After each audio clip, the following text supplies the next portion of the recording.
right, welcome back to another episode of Words That Kill. Today's guest is author Matthew LeDrew, and we're here to talk about assassins and characters that kill for money.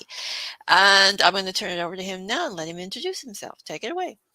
All right. My name's Matthew LeDrew. I'm the author of over 30 novels, some of which deal with murder and assassination and all of that fun stuff that we're talking about today. I'm also a publisher over at Engen Books, a podcaster myself at CHMR, and a writing teacher. So wearing lots of hats, but today, writer. Yeah, I know the feeling of wearing lots of hats. Yeah. My head is heavy with the hats. Yeah.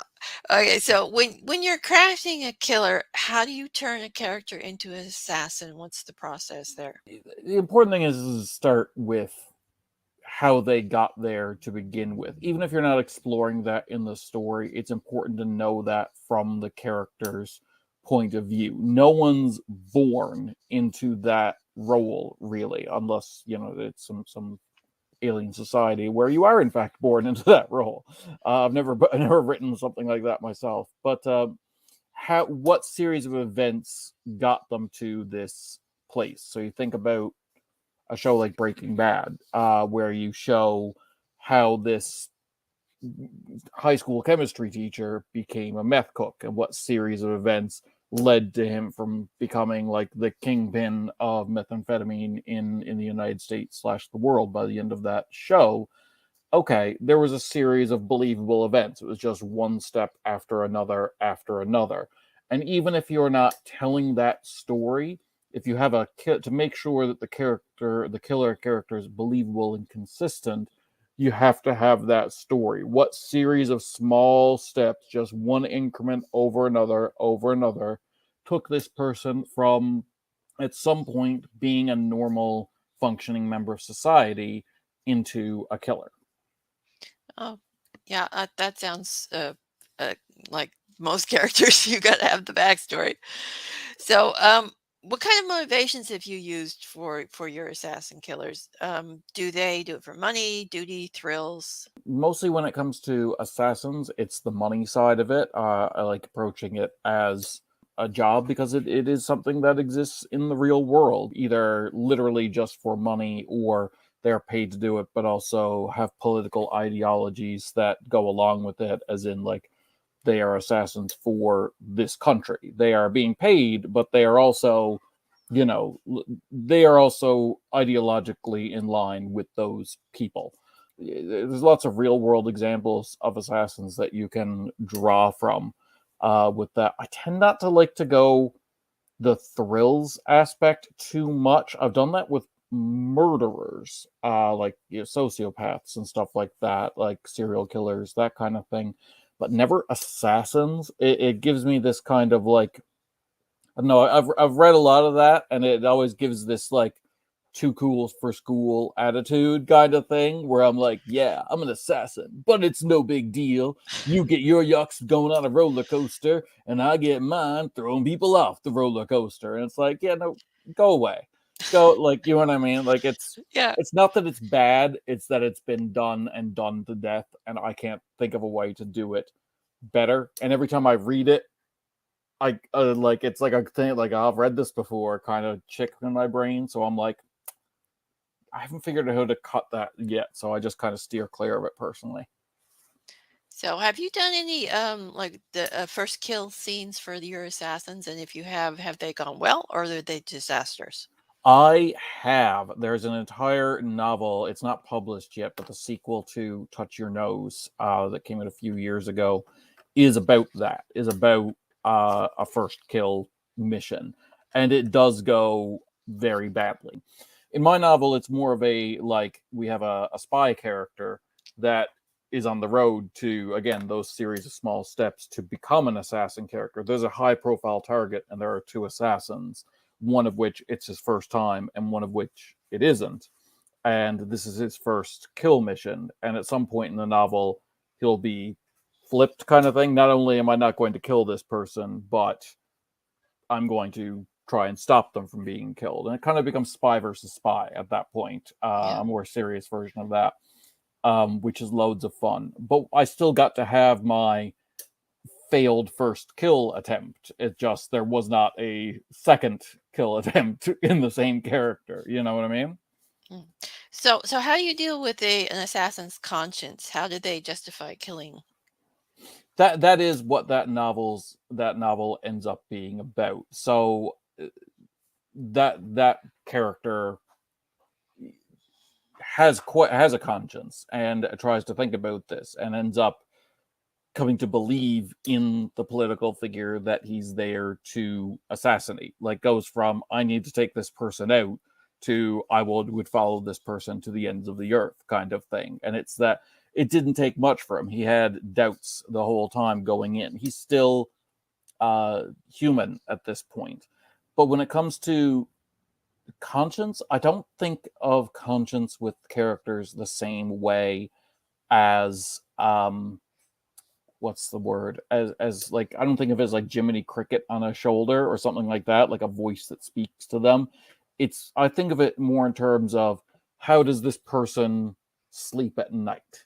So like we've all done things in our life, hopefully a lot of us very minor things, but we've all done things that we regret. Anyone above the age of 21 has some regret in their life, something they'd like to change, even if it was accidentally saying something hurtful or something like that. But we all tell ourselves things that let us go to sleep at night and not stay up worrying about those things. We tell ourselves, oh, well, we said this at this point, but the person forgave us and we've learned and grown since. So we would never say something like that again. And the things we tell ourselves. And I imagine that these killers we write about also have to tell themselves something. You know what I mean? To like, and first they tell themselves that the people they're contracted to come after deserve it, and then maybe they tell themselves, "Oh, okay, well this was for the greater good," and eventually, after so long, they have to tell themselves that this is just the way the world is, kind of thing. That they're a cog in a machine. That if it wasn't me, it was someone else. Or maybe they could tell themselves that it doesn't matter in the long run anyway. You know what I mean? Like how far down that it's less about conscious and more how successful they've gotten at lying to themselves. Does that make sense? Yes, very much so. So how do you craft the emotional ramifications that come out of that for the people around them, for the people they kill, the loved ones of those people, and for themselves? Because does it affect their empathy in other situations and their morality overall? The moments after a character kills someone else, or takes someone else out of the story, really determines how empathetic the reader is going to be towards your killer character. You know what I mean? Like once you've taken people to that step of like, I am going to take another character's life, what happens after that really determines whether the reader is going to be empathetic towards your character or not. Like, are they convulsing on the floor, like kind of hyperventilating, like, oh my God, I just took a life, even if this isn't their first time, you know what I mean? Like, is it like the weight of what they've done really impacting them? Is it just kind of impacting them? Like, oh, I'm going to have a drink and toast to the fallen, even though I'm the result that they're fallen. That kind of like goes into the too cool for school archetype that we're talking about before. But that's the moment in this character where your reader gets to figure out how human your character still is. You know what I mean? Because once you pull that trigger, everything up to then was like this. Okay, this happened, but then this happened, but then this, and you chug it along. But once you do that, it's like a come to Jesus moment kind of thing, where it all comes up, kind of thing. How used to this are they? How do they react? How does the family react? Do you even show that? You know what I mean? Like, what kind of story are we telling here? Because I could absolutely see crafting a story where killing this political figure is the end goal, and it's all a spy thriller that goes up unto that point. But I could also see telling a story where killing this political figure was the beginning of the story, and then dealing with the ramifications of that. Say, like, if this was an early kill in this person's career, how they just the emotional weight of how they deal with it. And the rest of the novel is just dealing with the ramifications of that. it really depends on where the kill is in the story and what story you're telling. So expanding on that, are there other ways that you can make your character sympathetic to the reader? Yeah, yeah. The more time we spend in that character's skin, the more sympathetic the reader's going to be. Going back to shows like Breaking Bad, Dexter, immediately good example. Dexter's from first person point of view. The book is, and the show features narration from them. There's no more intimate writing style than first person. You get the characters' justifications. You immediately get how they go to sleep at night, what they tell themselves, because it's written as though they are talking to themselves. This is what they tell themselves. You hear it verbatim from their first person narration. That kind of thing. That the closer the writing is to the character, and the closer that character is to being the main character, that's how you do that kind of thing. The more intimately we're familiar with that character, and sometimes you don't want that. Like if this is supposed to be a villain, say not your main character. Like if this is supposed to be, we want them to be as alien as humanly possible. We don't want them to be understood. We want them to be scary and inhuman kind of thing, so that your protagonist, a police officer, a vigilante, a political figure, another spy, whatever, so that they can have a scary thing to thwart. Basically, that's the Venn diagram here, the scale. Like the more you get to know the character, there's just more scenes that you see them with, the more empathy you're going to have with them. And there's a scale where it's like third person, kind of, we'll see a lot of scenes. First person, we're going to see inside their head and be very intimate. Cool. But if we want them to be scary and seem unknowable, as few scenes with them as possible. You know what I mean? Just the scenes where the main character interacts with them. Yeah, keep them a mystery. Yeah. Have your main character be upset by seeing them. Yeah. Okay. So you mentioned that assassins often appear to be the badass character. So how far do you take their skills and this badass persona before it becomes caricature? That's a fine line, and I don't know that I've always walked it. You know what I mean? Like that's for other people to decide. I know that when I'm reading other submissions or other people's work, professional or indie or whatever kind of thing, it's to me, there's a line when it's a job, but it's seen as no big deal. Like I swear I've seen this opening line in like a dozen books that I've read over the course of the years, either as a teacher or with our submissions folder with Engen Books or whatever. Hi, I'm AF Stewart, and I'm an assassin. No big deal. Like they say it in the same way that you would say, like, I work in a mine, or I'm a writer, or I'm a librarian. It feels very unrealistic, and maybe it is realistic, but it feels unrealistic. It feels a bit too flip, like a bit too cutesy, but it's also undermining what I presume you're trying to do. Like if you're trying to write this an impactful story with these characters, then you probably shouldn't start it by saying, hey, no big deal. You know what I mean? Yeah. I think there's only one character that's actually ever kind of managed to thread that needle, and that's the Deadpool character from Marvel Comics. And he did not start like that, but it's, you know what I mean? That kind of jokey assassin character. I think. But but they pretty much established that he's not particularly all there, so it works for him. They've also really slacked off on the like assassin bit of his character. You know what I mean? Yeah. Like most of the time he's trying to be a superhero and he's a former assassin. It's also played for laughs, especially in the movies. Yeah. Okay, so what types of weapons have your assassins used? Do they get up close and personal, or do you mostly like doing the at a distance sort of kills? I've never done sniper yet. That one's going to have to happen at some point for sure, because as you're asking that, my brain's going, oh, I've never done that. And that might be interesting.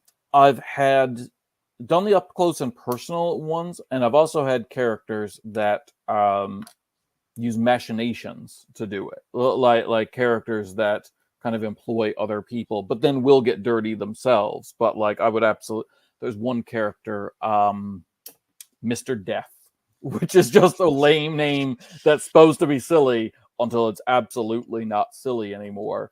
In a novel I wrote called First Aid that's out. And he started out as an assassin during the Afghan war kind of thing. And that's where he got his name.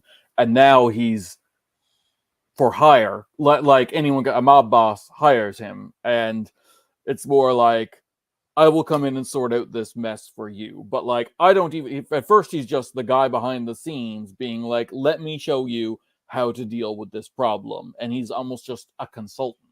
And it's only at the end when he has to get his hands dirty that he actually picks up the weapons himself. I find violence in books doesn't play well. Like violence on television plays well and there's tension and it's like it's a physical medium. Knife fights on TV works well. Gunfights on TV works well, or in movies or something like that, or in comics and anything visual medium.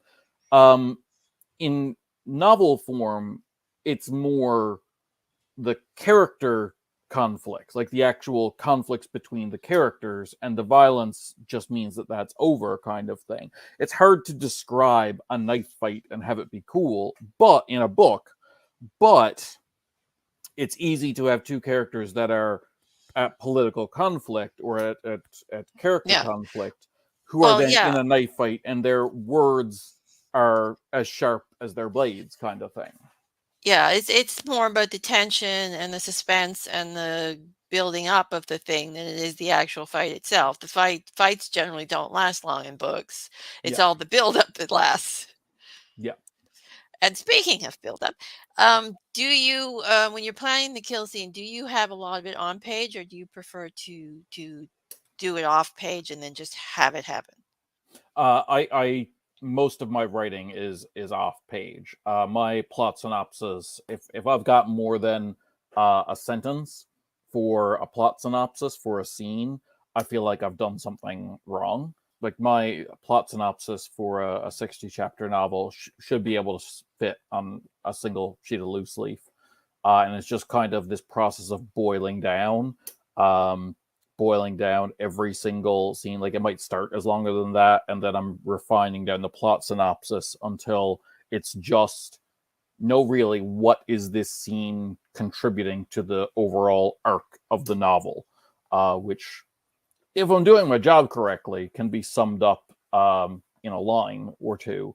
And then on the day, I get to have all my fun. You know what I mean? Like if I overplot, then I'm going through this now actually. But if I overplot, then my writing in the morning, because that's when I do it, feels like work. I'm like, oh, I've got to do X, Y, and Z. But if you just give me a goal that says, have AF Stewart be assassinated, then I'm like, okay, let's have some fun, crack the knuckles, Yeah. and what are we doing today? Feel like we're drowning them in a puddle. Let's go. You know what I mean? Or whatever. Yeah, I do scene outlining, and generally the scenes are just like a line, maybe line or two. And then when you get to it, it all changes anyway. So Oh yeah. yeah, Authors make plans and God laughs. You know what I mean? Like don't marry yourself to a plot because it's gone yeah, anyway. yeah. One character's supposed to stay alive, and he gets killed off. Turns out the assassin's going to be book four's villain. So yeah, things like Yeah. that happen all the time.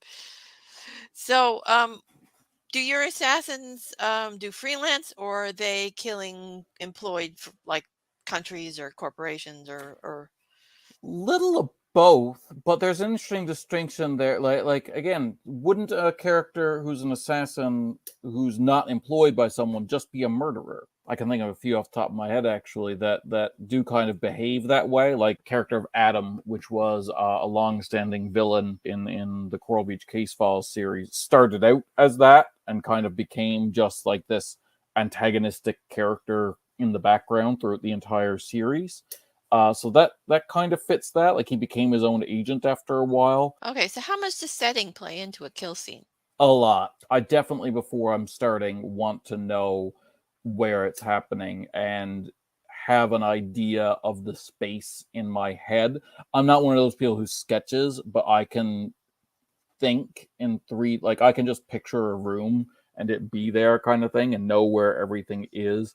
But I want to have a clear picture in my head of where the room is for the geography. Like if Hmm. you're in an alley, I want to know where everything is in that alley, and I want to show where things are in that alley as setups, so that then they can be, if there's a broken bottle, if there's it's going to come into play during a struggle or something like that. I want to show that broken bottle at the beginning of the scene. I want to have the character see it in the middle when there's a struggle, and then I want them to pick it up and stab the person at the end. You've got to have a firm set on geography so that the reader understands the stakes. You know what I mean? Because Yeah. then if your character has a gun, the bad guy has a gun that gets knocked away, the reader will go like, but there's a reason that Matthew showed me that broken bottle earlier. I bet it's going to be, he's going to pick up the broken bottle, and readers can feel rewarded then by being correct. You got to know the geography of where you are, regardless of what that is. Okay, so how close has your assassins come to being caught? And how much does that possibility factor into the tension of scenes?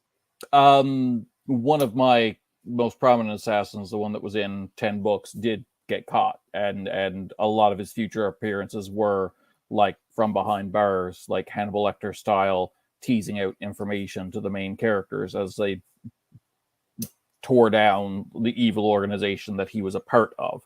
But that fear of getting caught definitely plays into a lot of killer. It depends on the killer, honestly. Like, how creepy and alien do I want this killer to seem? Do they have concerns for their own safety and for getting caught? Because that's a very human thing. Like, in some ways, the way the American legal system, anyway, determines an insanity plea is this person cognizant of the possible consequences, like, or could they not even think of it? So that, like, if the character can determine that there are consequences, hey, I could get caught, I could be killed, that's a bad thing, kind of thing, that almost humanizes the character a little bit. So if you're telling that kind of story, then absolutely, I'm going to want that in there. I'm going to want that worry. That's why Dexter's always worried about being caught, because they want to humanize him, because he's the main character.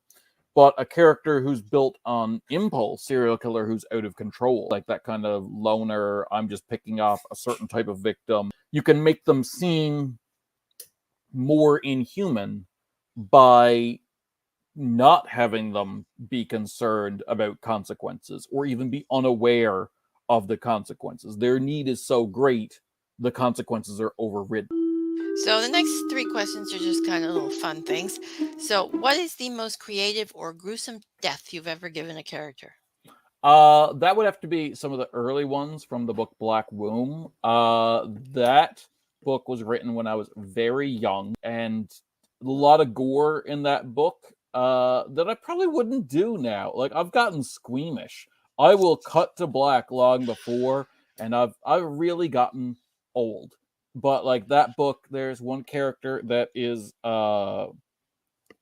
like cut, oh, I can't even say it, but they're like cut open and like intestines, and then they're hung from a ceiling fan by the intestines. Completely outlandish, ridiculous, would never happen in real life, and yet there it is in this supposedly meant to be taken seriously book.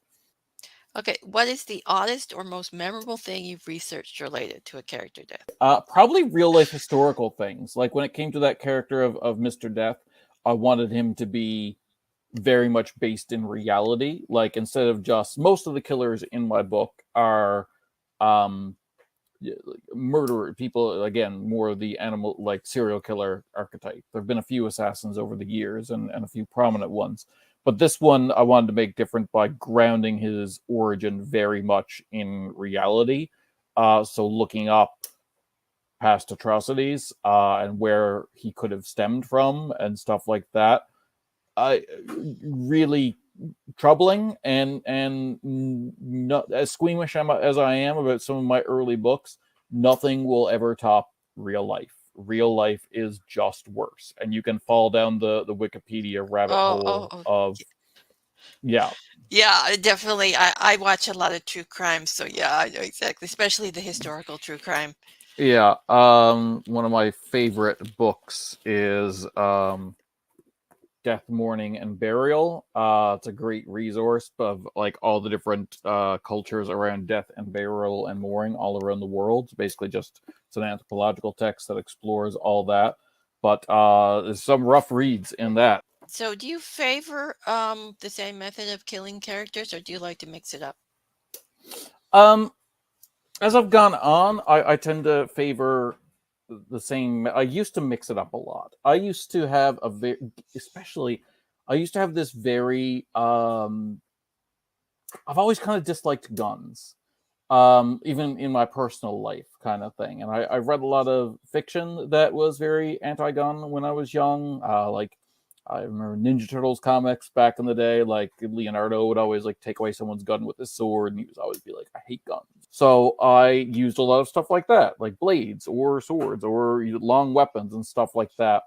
And as I've gotten older, I'm kind of like, who the heck carries a sword? Like, honestly, who carries a sword? This is supposed to be taken seriously. Come on now. And like, as I've gotten more into the, hey, this should be about the character moments and the violence should just be the end, like the character conflict builds and builds and builds. And when it's about to boil over and you can't make it build anymore, bang, it happens kind of thing. And it finally occurs. And let's get it over with as quickly as possible because the violence isn't what's interesting. Like all the conflict leading up to the violence, that's interesting. And all of the consequences of the violence, like, oh, are we going to try to save this person, put pressure on the wound, or XYZ, like, how are we dealing with? That's all interesting.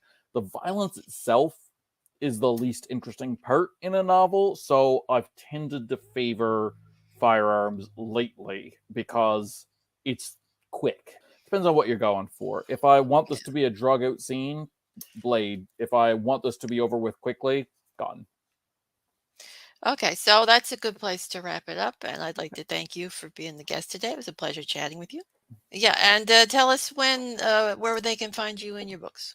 Oh, you can find us on Amazon or the Engen Books website. Okay, and that's it for this episode of Words That Kill. And that's it. Bye for now.